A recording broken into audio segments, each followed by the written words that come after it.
Alimentda hozirgi kunda qancha gapirsak, juda kamlik qiladi. Bu aliment borasida hozirgi kunda mana otalarimiz farzandlariga alimentni summasini kamaytirish niyatida kam oylik ish haqilariga joylashib, arzimagan o'sha alimentlarni to'lab kelishmoqda.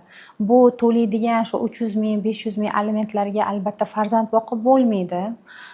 Qonun doirasida qaraydigan bo'lsak, agar o'sha bolani ta'minoti bo'yicha agar ota-onalar o'rtasida kelishuv mavjud bo'lmasa, sud orqali kam aliment farzandga yetmayotgan bo'lsa, unda o'sha sudga murojaat qilib aliment miqdorini ko'paytirish mumkin. Ya'ni qanday?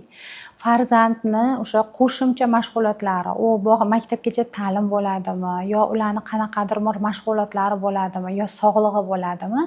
Mana shularni vajlarni asos qilgan holda sudga murojaat qilib, alimentdan tashqari qo'shimcha ta'minot qilib olishlari ham mumkin.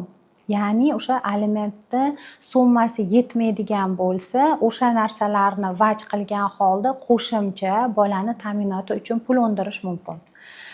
Birinchi masala. Ikkinchisi o'sha oila kodeksida ko'rsatib o'tilgan sudga murojaat qilib alimentni miqdorini ko'paytirish ham mumkin.